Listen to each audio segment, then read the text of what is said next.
Barabara kabisa. Nadhani naamini ya kwamba umeamka vizuri, umeshinda vizuri mpaka kufikia wakati na masaa na majira haya.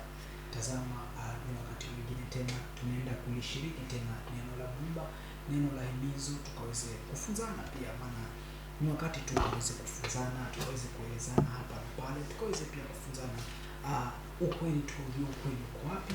Kama kawaida, kabla nianze, upenda kujitambulisha hapa, Peter Menza. Ukitaka kuwasiliana nami, angalia nambari zinazopita kwa kioo chako, na ninashukuru pia nimezidi kuona watu wanazidi kufuatilia. Basi ningekuomba ya kwamba ukazidi kufuatilia na kuangalia jumbe zote ambazo za awali, na ukapate kusubscribe, kushare na kulike. Ningekuombea pia Yesu azidi kukulinda na kukutia nguvu, hasa wakati huu wa hatari ambapo shetani amejiinua na kuangusha wengi katika dhambi. Sasa hili neno la himizo kwa wale ambao umeamua kuokoka na kumfuata Yesu katika roho na kweli. Basi ni wakati ambapo wako ukawezi kuamua na kumfuata Yesu, na ukawezi kuamua ya kwamba hapa ni kufa kupona, ni Yesu anisaidie. Hapa ni kufa kupona, nimeshikilia imani ya kumkabidhi Yesu anipiganie, anitetee na anitie nguvu, maana hakuna mtetezi mwingine isipokuwa ni Yesu. Basi nikianza katika ujumbe wa siku ya leo, utakuwa tu ujumbe mfupi pia kama zingine zilizo za awali. Basi ujumbe wa leo ni kuhusu madhara ya kurudia dhambi. Yaani ni madhara ya kurudia dhambi. Mchezo mzima uko katika comment. Wewe comment pale, share, like and subscribe. Basi tutaenda moja kwa moja katika ujumbe huu. Nasema kwamba madhara ya kurudia dhambi. Madhara ya kurudia dhambi. Unajua kuna watu wengi wameokoka, lakini umekupata kwamba wewe ni mtu wakaanguka katika dhambi, umekuwa mtu mzinifu. Kwa mfano, umekuwa mtu mzinifu, lakini unapata kwamba umeokoka lakini bado wewe ni mzinifu. Unapata kwamba mtu ambaye ameokoka bali kuwa ni mwizi, ameokoka lakini bado unapata anafanya wizi tena bado anasema ameokoka. Hizi pia ziko na madhara zake na onya. Basi ningeomba kwa kifupi tu tukajifunze madhara yake ni yapi. Maana tumejipata tunaanguka tu katika dhambi. Unapata kwamba mtu aliokoka akaacha kitu fulani, lakini bado kinaonekana anakifanya. Huenda ikawa sikupenda kwake, lakini ni roho, hiyo roho bado haijamtoka, yani hajafanyiwa ukombozi wa katika roho na kweli. Huyu mtu hajatakasika, mwili wake bado uko katika misingi ya awali kabla hajamtambua Yesu. Basi tutaanza moja kwa moja katika kitabu cha Yohana. Hii ni kisa ambacho ilifanyika na ndicho kisa ambacho kitatufungulia ukurasa wetu, ama hata ujumbe wetu leo unatokana katika kisa kile cha kitabu cha Yohana 8 mstari wa 3 mpaka 11, na pia Yohana 5 mstari wa 1 mpaka 14. Hapo ndipo ujumbe wetu wa leo unatokea mahali pale. Na nimesema kwamba ujumbe wetu wa leo ni mfupi tu, na lakini utakuwa ni mfupi, lakini utakusaidia maisha yako yote ya hapo ulimwenguni wa wokovu wako. Basi tusome kitabu cha Yohana 8 mstari wa 8. Ninasema, waandishi na Mafarisayo wakamletea mwanamke aliyefumaniwa katika uzinzi, wakamweka katikati, wakamwambia, Mwalimu, mwanamke huyu amefumaniwa alipokuwa akizini. Basi katika Torati ya Musa alituamuru kuwapiga kwa mawe wanawake wa namna hii, na wewe wasemaje? Unaona, huu ni wakati ambapo Yesu alikuwa anajaribiwa na wale Mafarisayo. Wanaulizwa kulikuwa kuna sheria imewekwa katika Torati ya Musa kwamba mtu akishikwa ni mzinifu, basi kama ni mwanamke ni apigwe mawe mpaka kufa, na kama pia ni mwanamume vivyo hivyo pia apigwe mawe mpaka kufa. Lakini hao walikuwa wamemletea Yesu kama kumjaribu kusikia atasemaje. Na Yesu nao wakasema basi katika na wewe wasemaje? Nao wakasema neno hilo wakimjaribu ili wapate sababu ya kumshtaki. Naona sasa lakini Yesu akainama akaandika kwa kidole chake chini. Nao walipozidi kumhoji, alijiinua akawaambia, yeye asiye na dhambi miongoni mwenu na awe wa kwanza kumtupia jiwe. Unaona? Akamwambia wao wamekuja wamjaribu, na yeye pia akawapa mtihani. Akamwambia kwamba kama kuna mtu yote anajua hajawahi kutenda dhambi, basi awe wa kwanza kumpiga jiwe. Haya ni maandiko ambayo unayafahamu. Lakini tusonge mbele, nasemaje? Nao waliposikia wakashtakiwa na dhamira zao, wakatoka mmoja mmoja, wakianza tangu mzee hata wa mwisho wao. Akabaki Yesu peke yake na yule mwanamke amesimama katikati. Unaona? Sasa Yesu alipoulizwa ile swali na kuwa challenge, kila mtu roho yake ikafikiria, mimi nilifanya hiyo dhambi lakini sijaonekana, lakini huyu mama amefanya ameonekana. So kila mtu akahukumika. Wakaacha yale mawe, wakaondoka na wakamwacha Yesu na yule mwanamke. Sasa tusikie kutokea pale, maana hapo ndipo chanzo au ujumbe wetu unaanzia pale. Nipe sikio lako. Mstari wa 10 nasema, Yesu akajinua asimuone mtu ila yule mwanamke. Akamwambia, mwanamke, wako wapi wale washtaki wako? Je, hakuna aliyehukumu kuwa na hatia? Akamwambia, hakuna Bwana. Yesu akamwambia, wala mimi sikuhukumu. Naona Yesu akamwambia, hata mimi pia sikuhukumu, enenda zako wala usitende dhambi tena. Naona akamwambia Yesu akamwambia kwamba enenda zako, umesamehewa dhambi zako, lakini kutoka sasa usitende dhambi tena. Nimesema kwamba topic ya leo ni madhara ya kurudia dhambi, madhara ya kutenda dhambi baada umeokoka. Sasa huyu mwanamke mimi nitamfananisha na kanisa. Kanisa, unapata siku ya leo watu wameokoka wako ndani ya makanisa, lakini unapata ni matatizo makubwa yanayoendelea katika makanisa. Ameokoka, anasema ameokoka, kila siku anamuita Yesu, lakini tabia za kale bado hazijamtoka. Yaani huyu mtu hajakombolewa kikamilifu, akazifia dhambi na akafanyika tumbukizi. Maana Yesu anasema kwamba, maandiko yanasema kwamba hawajao katika Yesu basi wamepewa miili mpya, vya zamani vimekufa. Sasa hapa kuna nani? Kwa nini Yesu alimwambia, tuulize swali, kwa nini Yesu alimwambia mwanamke, nenda na usirudie dhambi tena? Wazungu wanasema go and sin no more. Unaona? Sasa nataka tujifundishe hapa, kwa nini Yesu alimwambia mwanamke aende baada ya kwamba amemsamehe, aende na wala asirudie dhambi tena? Kwani kuna nini? A big question mark.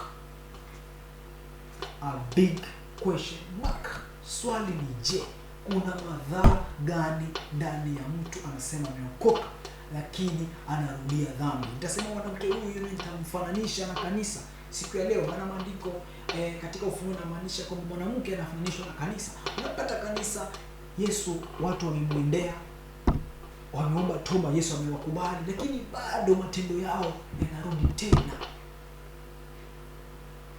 kuwa na nini? Yale ya mwanzo, yale ya utu wa zamani, yale matendo ya ukale wake akiwa katika dhambi, mtu anaanza kurudia tena. Sasa nataka tukujifundishe kwa nini. Wewe kama wewe ni mmoja ambaye huko kanisani unajua kwamba uliokoka, ulikuwa ni mshirati na ukaokoka, lakini bado uko kanisani na bado unashirati. Na kuna wewe ambaye unajua kabisa kila siku unaenda kanisani, lakini wewe ni mwizi, wewe ni mzinzi, wewe ni mshirati, wewe ni mfitini, wewe ni mchawi, wewe ni mshirikina, wewe ni mgomvi, na wewe uko kanisani.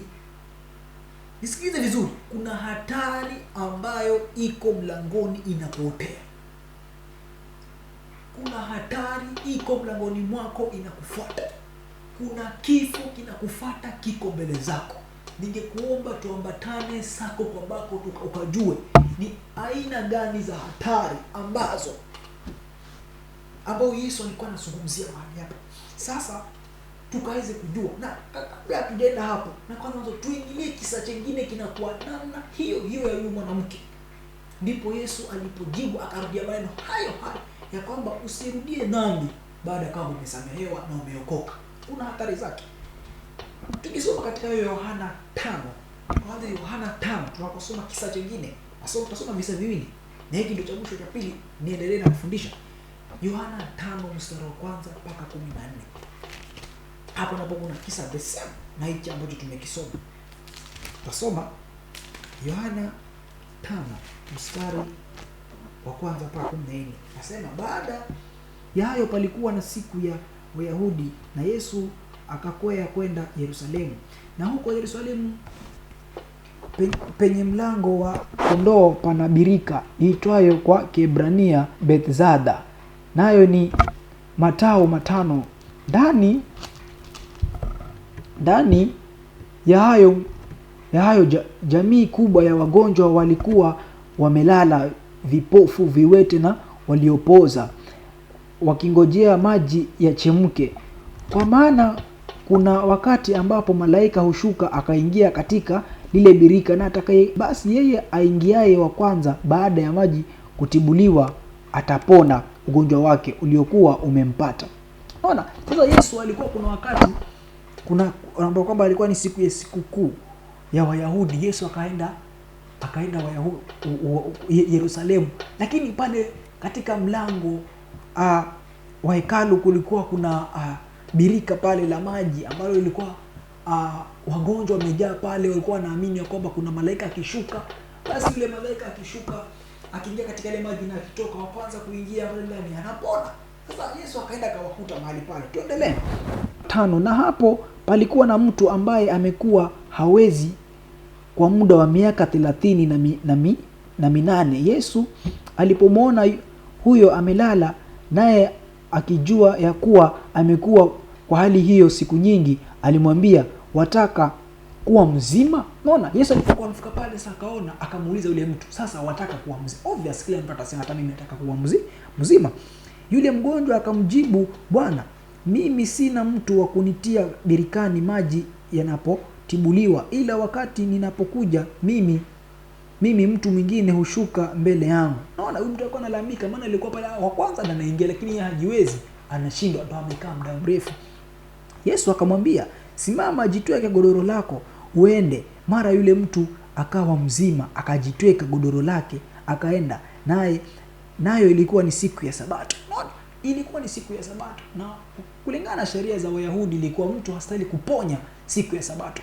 Lakini Yesu akamwambia, chukua godoro lako wewe nenda, Yesu amekuponya. Tuanzie 10. Nasema, kwa sababu hiyo Wayahudi wakamwambia yule aliyeponywa, leo ni siku ya Sabato, wala si halali kwako kujitwika godoro.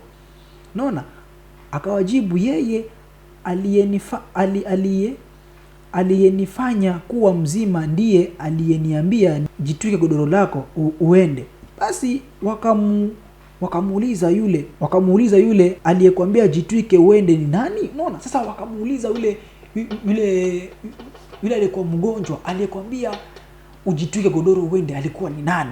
Wasifahamu ya kwamba ilikuwa ni Yesu. 13 nasema, lakini yule mtu aliyeponywa hakumjua ni nani, maana Yesu alikuwa amejitenga kwa sababu palikuwa na watu wengi mahali pale. 14. Baada ya hayo Yesu akamkuta. Unaona, sasa tuanzie 14 hapo tena. Nasema baada, sasa huyu mtu alikuwa hata hamjui ni Yesu na hajui huyo ni Yesu. Lakini 14 nasema, baada ya Yesu akamkuta ndani ya hekalu, akamwambia, angalia, umekuwa mzima. Unaona, Yesu akamwambia yule mtu, baada kwamba yule mtu hamuelewi ni nani, lakini Yesu alipomuona akamwambia yule mtu, tazama sasa umekuwa mzima, usitende dhambi tena, lisije likakupata jambo baya zaidi. Unaona, yule mtu akaenda zake akawapasha habari Wayahudi ya kwamba ni Yesu aliyemfanya kuwa mzima. Unaona, Yesu akamwambia na akawafuata Wayahudi na akawaambia, basi yule mtu aliniponya, basi nimemuona, sasa ndio yule. Unaona, sasa point yetu tunarudi hapa nyuma mstari wa 14, maana hapo ndipo kwenye point yetu. Baada ya hayo Yesu akamkuta ndani ya hekalu, akamwambia, angalia, umekuwa mzima, usitende dhambi tena, lisije likakupata lililo baya zaidi. Sasa umeanza kuelewa sana nikikwambia kwamba kama topic ya leo ni madhara ya kurudia dhambi.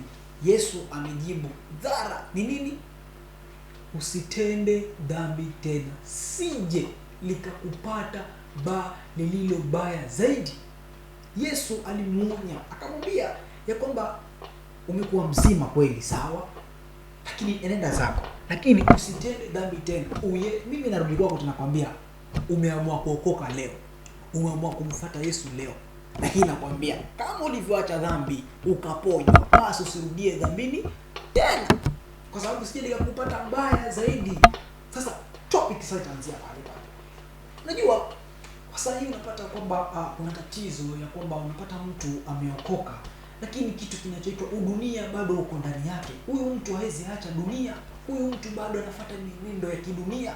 Unapata huyu mtu tuseme kama tuanze kama na kijana, unapata ni kijana ameokoka, alikuwa akisikiza muziki ya kidunia ya mapenzi, lakini bado yuko kanisani, lakini ile muziki bado yuko nayo. Sasa unapata mtu bado ule mtu anakuwa ni kama yuko vugu.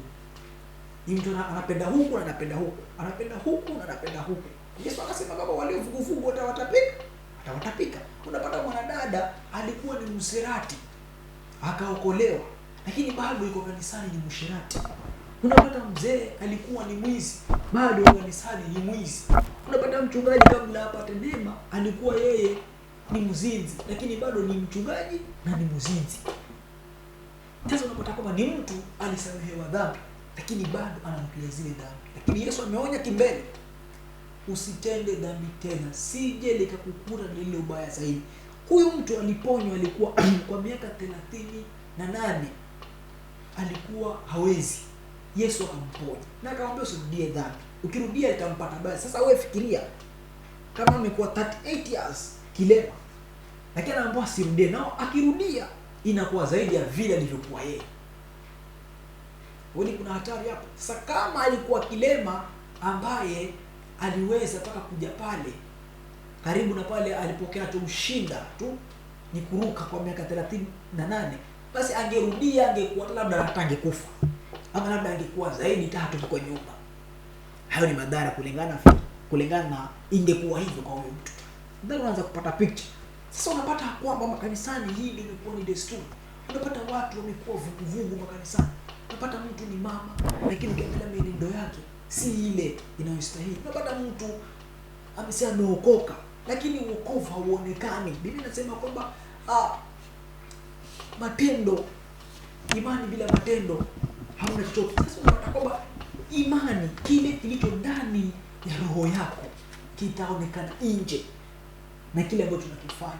Maana Yesu akasema kwamba kimtokacho mtu ndicho kilichojaza moyo wako. Sasa ukiona mtu yeye ni mtu kuongea uongo, jua ndani yake uongo ndio umemjaa. Ukiona mtu ni mtu wa kutusi, jua matusi yako ndani yake. Ukijua kwamba huyu mtu ameokoka lakini ni mtu mfitina, jua fitina ndio zimejaa ndani yake. Ukiona huyu mtu ni mgonganishi na ameokoka, jua kwamba ugonganishi ndio umejaa ndani yake. Sasa huyu mtu ni mtu vugu. Maana Biblia inasema kwamba tugeuzwe nia zetu, tubadilishwe mili yetu iwe safi mbele za Yesu. Sasa utapata sahihi mtu ameokoka lakini ni vugu. Mtu ameokoka lakini bado anaenda klabu. Mtu ameokoka lakini muziki ya kidunia. Mtu ameokoka ushirati bado ameshikilia. Ndugu yangu, na kuonya na mapema na kuambia, kuna hatari ya kuwa vugu. Kuna hatari ya kuwa vugu. Ukiendelea kuwa vugu,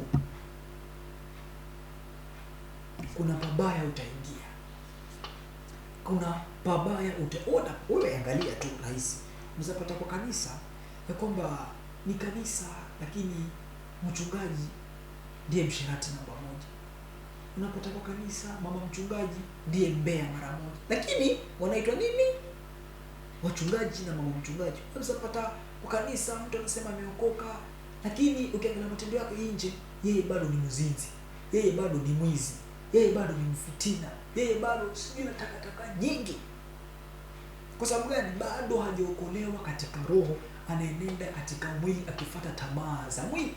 Huyu mtu unapata huyu ni amekuwa hatari na ni mtu ambaye maisha yake yanakuwa mabaya, atakuwa mabaya kila kitu. Na mwisho Yesu akasema kwamba usitende dhambi ili kupata baya la mwisho zaidi ni kuingia jehanamu. Ningependa kukuonya ndugu yangu, wewe ambaye uko kanisani na unajipata kwamba wewe ni mwenye dhambi, unajua kabisa unatenda dhambi, na kuomba utubu, uachane na dhambi. Maana dhambi ni hatari na itakuingiza jehanamu. Jehanamu ya moto ipo. Wanadamu wataingia jehanamu. Wanadamu watachomeka. Wanadamu watakufa. Pasipo kujua Yesu ni nani, wanadamu wataangamia. Wanadamu watakufa. Inastahili sasa, ni wakati ambao ukamshikilie Yesu katika roho na kweli. Ni wakati ambapo kama umeamua kuokoka, ni kufa dereva, kufa gari, ni Yesu.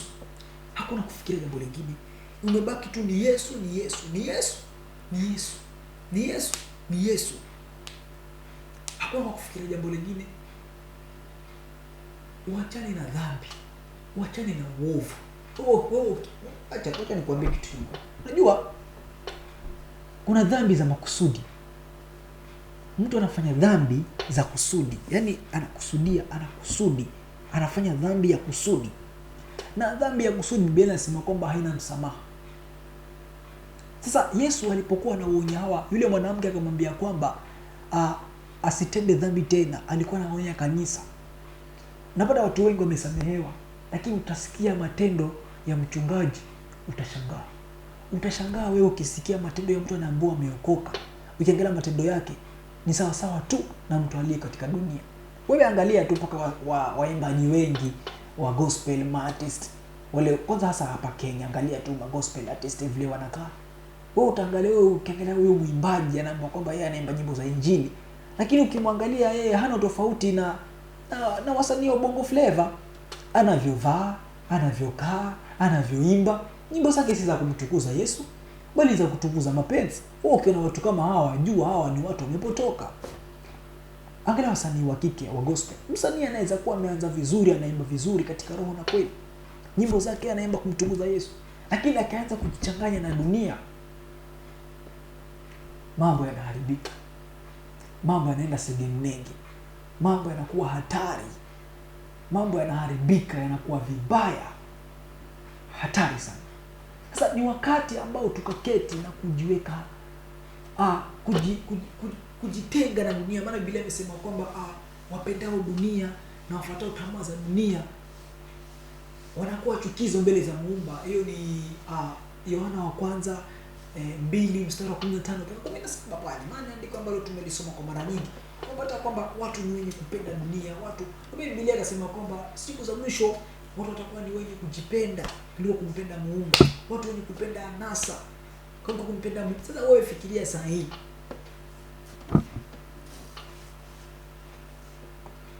ni watu wangapi wako kanisani, lakini mpaka leo mtu kimuuliza unaenda mbinguni, yeye hajui.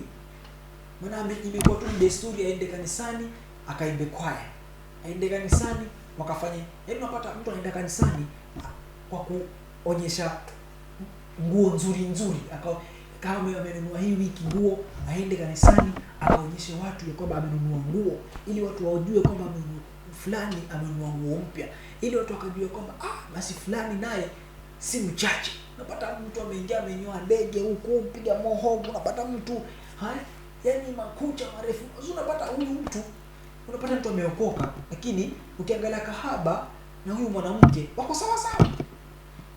Kama kahaba anavaa nusu uchi, naye kanisani anakuja amevaa nusu uchi. Unapata kijana, mtu ambaye hajaokoka, amenyoa ndege nini moho, na yeye pia yuko kanisani, naye anafanya hivyo the same. Unapata mtu anasikiza nyimbo za kidunia. Mtu wa dunia anasikiza nyimbo zake maana yuko katika ulimwengu huo. Lakini unapata pia navyo mtu ambaye ameokoka, naye desturi hiyo pia naye yuko mbio na nyimbo za kidunia. Unapata mtu ya kama ni mchungaji ameokoka kweli, lakini mambo ya kidunia yeye yuko nayo, anachezesha muziki ya kidunia kanisani. Unamuona ya kwamba anakuwa vibaya, yeye unapata kwamba yeye ni mfitini na ni mchungaji kabisa. Unapata kwamba huyu ni washirika wale mama wa Mbeya. Sasa hii yote ni hatari kubwa, ni hatari kubwa, na waonya kibele, ni hatari kubwa. Yaani shetani amewanasa makanisani, amewanasha na kuwavuruga. Wewe angalia tu katika makanisa, unapata kwamba wachungaji anamroga mchungaji mwingine afe ili yeye awe mchungaji. Kwa sababu gani? Yeye yuko pale tu ni kwa sababu ya kutaka pesa. Sasa yeye hahubiri kwa sababu watu wapone roho zao, bali ni kwa sababu ya kutaka pesa. Sasa mtu anatenda dhambi na yuko kanisani, dhambi zinaendelea tu. Leo amekuja ameombewa. Unapata watu kama hawa hawashindi na shida. Maana leo ataombewa shida hii, kesho ile shida inamrudia. shida mrudia. Sasa mimi siponi, nimekaa hili kanisa muda mrefu lakini siuoni uponyaji. Kwa sababu gani? Wewe umekuwa mtenda dhambi, Mungu anakuacha. Na Yesu akikuacha unakuwa sasa ni mali ya shetani. Shetani anakutumia vile anavyotaka. Utapata kwako magonjwa hayaishi. Utapata kwamba shida kwako haziishi, vita haviishi, matatizo hayaishi. Kwa sababu gani? Sasa wewe umekuwa mtenda dhambi, kwako sasa unakuwa mnafiki mbele za Yesu. Hakuna kitu kibaya kama kuwa mnafiki mbele za Yesu. Kama mtu umeamua ni Yesu, ni Yesu, amua Yesu, ni Yesu. Lakini mambo ya kwamba wewe unapata mtu na kwamba mtu yuko na bibi yake, ameoa na amesema ameokoka, lakini yeye bado kila siku anafukuzana na wanawake wengine nje. Ndio unapata kila siku mtoto wako ni mgonjwa, unapata nyumbani kwako hakuishi mashida, unapata kwamba wewe maisha yako yanapata shida kila. Kwa sababu gani? Wewe ni mtu akupenda kurudia dhambi. Sasa unapata kwamba haya ni madhara yanakupata kila siku. Na dhara kubwa na kuonye, dhara kubwa ni kuingia jehanamu. Dhara kubwa. Mimi ningekuomba ndugu yangu, ikiwa umeamua kuokoka, ikiwa umeamua kweli kutenda haki, ikiwa kweli umeamua kutenda haki, amua kweli. Njia ya Yesu ni nyembamba, imejawa na majaribu mengi. Unajua watu wengi wanaanguka katika majaribu. Unajua mtu ukiamua kuokoka, amua kuokoka kweli katika roho na kweli. Maana Yesu amesema kwamba wanaabudu halisi watanaabudu katika roho na kweli. Na sasa tatizo kubwa unapata hizi vitu zinarudiwa ni kwa sababu watu hawajajua siri ya roho na kuokoka katika roho na kweli. Mtu anadhania kwamba ile siku aliposema kwamba Baba Yesu, naja mbele zako, mimi nimeokoka, natubu dhambi zangu, futa jina langu katika kitabu cha mauti, andika jina langu katika kitabu cha uzima wa milele, unitakase, mimi mwanao, nimekubali kuja kwako. Amina na nimeokoka. Sasa mtu anadhani akiomba vile, akimaliza ndo ashaokoka, ashamaliza na anaweza akatenda dhambi na anaamini kwamba Yesu atamsamehe, yeye ametenda dhambi, hana shida, yeye ameokoka. Haiendi namna hiyo. Biblia imesema kwamba atakayevumilia mpaka mwisho ndiye atakayeokoka. Kwa hivyo kuonyesha kwamba hapa kuna kumaintain utakatifu mpaka mwisho, wewe ndio utakayeokoka. Lakini kama wewe ni kuwa anguka, twende anguka, twende anguka, twende anguka, twende anguka, twende anguka, twende anguka, sikudanganyi ndugu yangu, jehanamu ndio inakusubiri. So ni wakati ambao ukawe macho, ni wakati ambapo ukafungue macho. Yesu akusaidie ufungue macho, jua kwamba kumeharibika.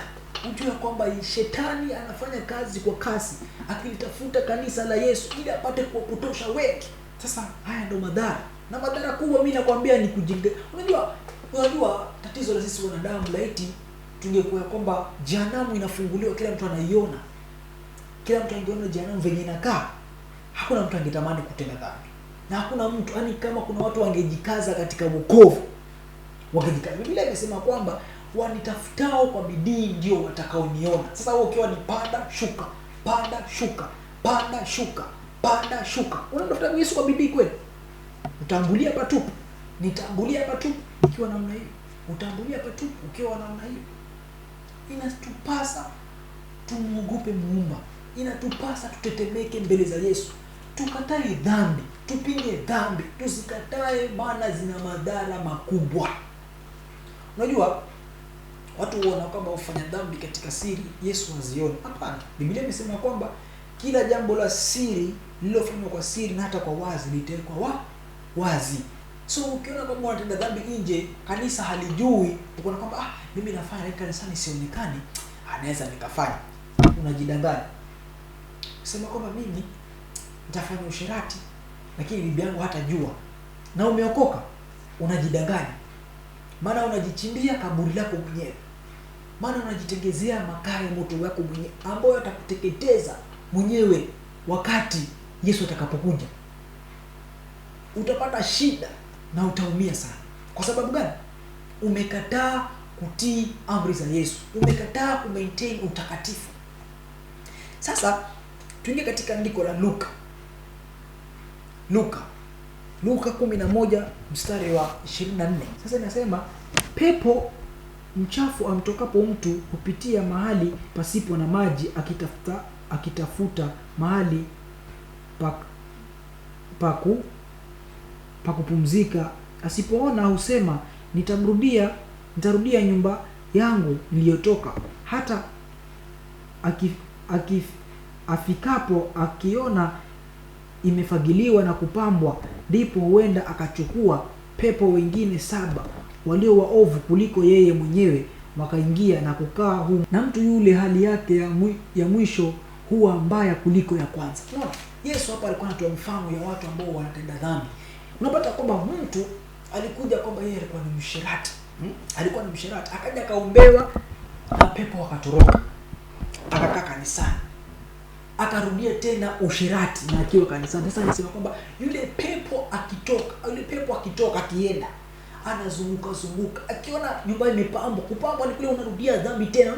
Sasa pale bado kuna makazi yangu, huenda akachukua pepo wengine 7 wenye nguvu hata kumliko yeye mwenyewe, wakaja wakamuingia na yeye mwenyewe akawa 8. Maana analeta 7 yeye mwenyewe wa 8 waingie kwa huyo mtu. Biblia Yesu akasema kwamba hali ya huyo mtu itakuwa mbaya zaidi kuliko ile mara ya kwanza. Kama huyu mtu alikuwa analala na wanawake 2 kwa siku, atakuwa analala na wanawake 10 kwa lisaa limoja.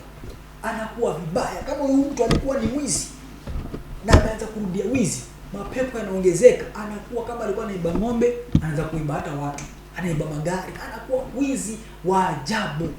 Kama huyu mtu alikuwa ni msengenyaji, basi usengenyaji ndio unaongezeka ile hakuna. Sasa haya ndio madhara makubwa. Sasa mtu unakuwa unajaza mapepo ndani yako. Yaani madhara ya kurudia dhambi ni kama unafanya multiplication za mapepo. Maana dhambi ilitoka moja, pepo alikuwa mmoja wa uzinzi, lakini sasa umerudia ameenda kuchukua 7, umekuwa 8. Sasa kuna multiplication ya mapepo. Ndio mimi nasema haya ndio nayo nimeyaita ni madhara makubwa sana ambayo mtu unastahili mjiepushe nayo. Ukiamua kuokoka ndugu yangu, amua kuokoka katika roho na kweli. Uache dhambi, utubie hizi dhambi. Maana hizi dhambi na sisi tuziache. Sio sema kwamba sisi ni watakatifu hatuwezi anguka. Lakini ukianguka katika hili, kesho usipatikane katika hilo. Maana hilo ulianguka nalo limekupa funzo, unasonga na mbele na huwezi rudia tena. Maana ukirudia inakuwa ni hatari mbaya ya kurudia dhambi. Yaani wewe umejua hii. Unajua kuna wengine wa dhambi wanafanya kwa makusudi. Anajua kabisa uzinzi ni dhambi, lakini bado anatenda kwa makusudi akikwambia sasa mimi nakosa. Anajua kwamba wizi ni dhambi, lakini huyu mtu bado anatenda dhambi akijua kabisa hii ni dhambi na anatenda akijua ni dhambi. Unapata huyu mtu anajua kabisa masengenyo ni dhambi kanisani, lakini mtu bado anatengeneza masengenyo kanisani. Mwisho wako ni jehanamu ya moto. Twende katika andiko. Maandiko yamesema kwamba mtu akijua ukweli, amefundishwa neno la kweli, halafu akaanza tena kurudi nyuma, hata hana msamaha. Ni kama tu vile shetani. Unajua shetani yeye alikuwa anajua siri zote za mbinguni, lakini hakwenda siku moja shetani atasamehewa. Kwa sababu gani? Yeye hakuna kitu ambacho hakijui mbinguni. Anajua muumba. Wewe kama muumba huko muone, yeye basi anamuona kabisa. Alimuona na alikaa na yeye. Kama nikupiga story, kama huko mbinguni kuna kupiga story, basi washakupiga story. Halafu tena uzuri aliouona akaanguka. Biblia ikasema kwamba mtu kama hawezi kusamehewa. Hayo ni maandiko katika kitabu cha Waebrania 6. Waebrania. Kwa ndugu yangu kuna hatari katika kurudia dhambi. Nastahili utubu na uamue kweli. Waebrania 6 mstari wa 4 mpaka mstari wa 6. Nasema kwa maana hao waliokwisha kupewa nuru, yani hao waliokwisha kuokoka na kuijua kweli, wakakionja kipawa cha mbinguni, wakazijua siri za mbinguni na kufanywa washirika wa roho, wakashipewa pia wakawa washirika wa Roho Mtakatifu. Unaona sasa? Na kulionja neno zuri la muumba, wakafundishwa mafundisho ya kweli na wakaijua kweli, na kweli ikawaweka huru mbali na dhambi. Lakini na nguvu za zamani zijazo na wakaanguka baada ya hayo, haiwezekani kuwafanya upya tena hata wakatubu. Umesikia nani? Kwa kwamba wewe umekuja kanisani, umejua ukweli, umefundishwa ukweli, uambiwa utubie dhambi, umetubia, umeokoka, umeanza vizuri. Imefikia mahali umeanza tena kurudi dhambi. Katika dhambi umejua siri za mbinguni, umejua Muumba yuko vipi, umejua Yesu anatakaje. Unajua kabisa hiki ni dhambi za makusudi. Maandiko yamesema hazina msamaha. Haya ndio yale madhara anazungumzia. Hazina nini? Hazina msamaha. Kwa sababu gani? Ni vitu unafanya kwa makusudi. Unafanya vitu kwa kukusudia, unajua kabisa hii inanitenda, na unajua kabisa ni dhambi. Biblia imesema mtu kama wewe hauna msamaha. Haoni hatari ndugu yangu hivi? Haoni hatari? Kwa sababu gani? Unatenda mambo haya kwa makusudi. Angalia, unajua hii shida yote ilifikia mahali mpaka Paulo aliyaona haya mambo, akawauliza Wagalatia, akawaambia, sio Wagalatia, Waebrania ama Waefeso, akawaambia kwamba ni nani aliyewaroga? Mlianza na mwili, mlianza na roho. Paulo samahani. Akawaambia ni nani aliyewaroga? Mmeanza na roho, sasa mnamaliza na mwili. Na hili ndilo tatizo. Ujumbe wa mwili na roho nimefundisha. Unaweza kupitia pia ukauona na pia like, share na subscribe mahali pale katika huo ujumbe. Lakini unapata kwamba watu kama aliingia kanisani akiwa yuko na morali ya kuingia kanisani, alikuwa anarauka nini, anafagia kanisa, anafanya jukumu zote za kanisa, lakini ile speed ikaja ikapungua na akaacha na akaanza kurudi nyuma. Sasa huyu mtu alianza katika roho, anamaliza katika mwili. Ndio utapata huyu mtu alijua ukweli, lakini sasa yeye amefikia mahali ameanza kukataa ukweli, anatenda mambo ya giza. Yesu akasema mtu kama huyu hata akatubu hata samehewa, kwa sababu anafanya kwa makusudi. Unaona? Yesu akaonya tena, nikimalizia wale nimesema ujumbe utakuwa mfupi.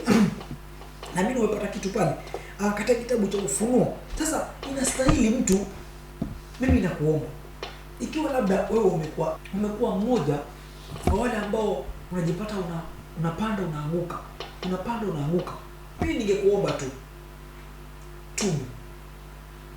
tubu dhambi zako, tubu makosa yako, mwambie Yesu akusamehe. Maana ukiendelea na hizo tabia za kurudia dhambi, uko kanisani lakini wewe uko sawa na dunia, nyimbo za kidunia, kuvaa kwa kidunia, kupenda dunia, tamaa za kidunia. Biblia imesema kwamba utafuteni ufalme wangu, hayo mengine mtapewa. Lakini watu hapana. Watu wanataka kuongozwa na dunia. Nasema dunia ina digital na wewe digital. Afadhali uonekane analog mshamba, lakini unajua atengeneza nini ili kuilinda roho yako. Biblia imesema kwamba kati ya vyote vilindavyo, linda nafsi yako. Sasa watu hawa wanaanguka na kupanda tu, huwa nafsi zao zinaingia mabaya, na mabaya yale ni jehanamu inawasubiri. Twende Ufunuo tukimalizia. Ufunuo 3.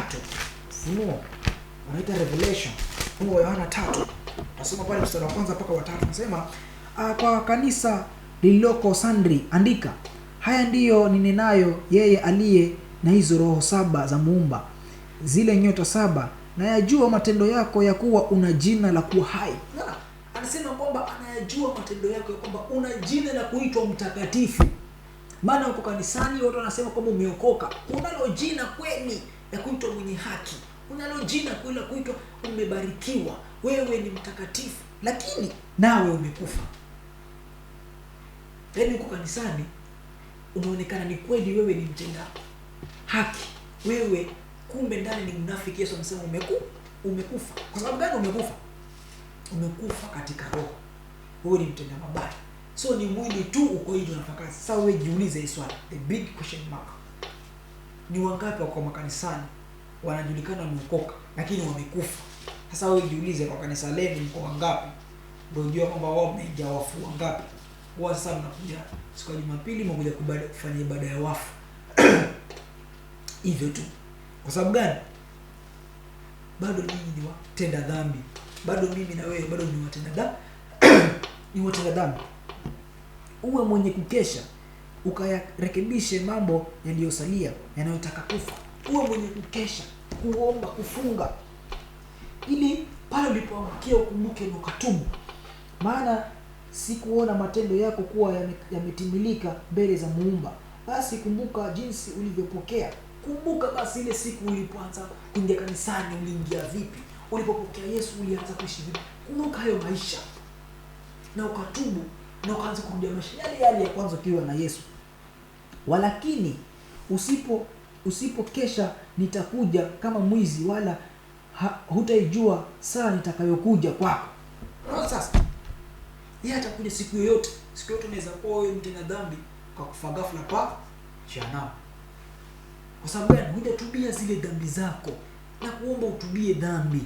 Kama umekuwa mtu akaanguka kurudi katika dhambi, hizo ndo madhara za hiyo dhambi. Utaingia jehanamu bure. Tubu. Ndio tatizo la sisi wanadamu, hataki kuambia ukweli. Ukiambiwa mtu hii ni dhambi unakataa. Hapo tu 15 nikimalizia nasema na yajua matendo yako ya kuwa hu baridi wala hu moto. Ingekuwa heri kama ungekuwa baridi au moto. Unaona sasa? Kwa nini ninasema hivi? Yaani wewe anakwambia anajua matendo yako, wewe hu moto wala hu baridi. Yaani anamaanisha kwamba anajua matendo yako, kwamba wewe wapenda kuokoka na pia wapenda udunia. Anajua uko kote kote, kama ni miziki ya kidunia huko, ukipatikana sana upatikana kwa mambo ya kidunia huko. Sasa anakuonya, anakuambia hata ni heri ungechagua moja tu, uwe moto tayari, uwe tayari wa dunia, au uwe tayari mtakatifu. Kwa sababu gani basi asema hivyo? Anasema kwamba basi anasema ingekuwa heri kama ungekuwa baridi au moto. Basi kwa sababu una uvuguvugu, wala hu baridi wala hu moto, nitakutapika utoke katika kinywa changu. Madhara haya na kutoka yaani unakuwa mnafiki mbele za Muumba, yaani unakuwa mtu wa machukizo. Unajua ukiwa mbele ya Muumba wewe, ukiwa wewe ni machukizo, unajua uko katika hali ya hatari sana. Unakuwa machukizo mbele za Yesu, unakuwa mtu wa hatari sana. Sasa Yesu anasema kwamba atakutoa katika kinywa chake, yaani atakutapika, kuachilie. Na akikuachilia, Yesu akikuachilia na kuachilia anakupea shetani. Na shetani yeye akijua tu wewe umeachiliwa, basi ushakuwa mali yake, anakutengeneza na kuwa agenti wake, mwisho ni jehanamu. Na sasa tukisoma Biblia nasema 17, kwa kuwa wasema mimi ni tajiri, nimejitajirisha wala sina haja ya kitu. Wasema kwamba mimi ni tajiri. Umemwacha Yesu kujipiga kifua, mimi ni tajiri. Lakini anasema kwamba kitu kamwe hujui ya kuwa wewe umnyonge. Yaani wewe mbele zake, wote utajiri wako, wewe ndio mtu mnyonge, mwenye dhambi, yaani ambaye hata ufai mbele zake. Unaona? Na mwenye mashaka, anakuwa mwenye mashaka. Licho anasema kwamba una pesa, lakini anakuwa mwenye mashaka. Unaona? Na masikini na kipofu na mwenye uko uchi. Anasema nakupa shauri. Mimi nakupa shauri kama nilivyoshauriwa. Ununue kwangu dhahabu iliyosafishwa kwa moto, upate kuwa tajiri, na mavazi meupe upate kuvaa, aibu ya uchi wako usionekane, na dawa ya macho yako ujipatie macho yako upate kuona. Wote ni wapendao mimi na wakemea na kuwarudi, basi uwe na bidii na ukatubu. Unaona sasa? Yeye anasema kwamba sasa nakushauri. Shauri hili, twende polepole, nakupa ushauri. Nunua kwangu dhahabu iliyo safi. Hii inamaanisha nini? Ingia sasa katika neno. Unaona? Iliyosafishwa katika moto, upate utajiri wa Roho Mtakatifu. Mavazi meupe, uvalishwe wokovu mpya na msafi na mtakatifu. Aibu ya uchi wako, dhambi zako zikapate kukuacha na usiwe mwenye dhambi tena. Unaona? Na dawa ya macho ya roho yako, umekuwa kipofu maana umekufa, ukaanze kuona tena mambo ya rohoni. Basi anasema kwamba yeye anawapenda wote kwa kuwakemea. Unajua kwamba sisi, Yesu anasema kwamba yeye ukikemewa jua Yesu anakupenda. Na basi wewe nenda ukatubu. Huo ndio ushauri wangu mimi ningekupea. Huo ndio ushauri wangu, ushauri wa leo. Tubu ndugu yangu. Mrudie Yesu. Achana na dhambi. Yesu atakusaidia. Mimi nitaenda kumalizia hapo. Ubarikiwe na uzidi kuongozwa na Yesu. Yesu akutawale. Kesha katika maombi. Tukeshe mimi na wewe, tukimtafuta Yesu katika roho na kweli. Ubarikiwe. Amina sana.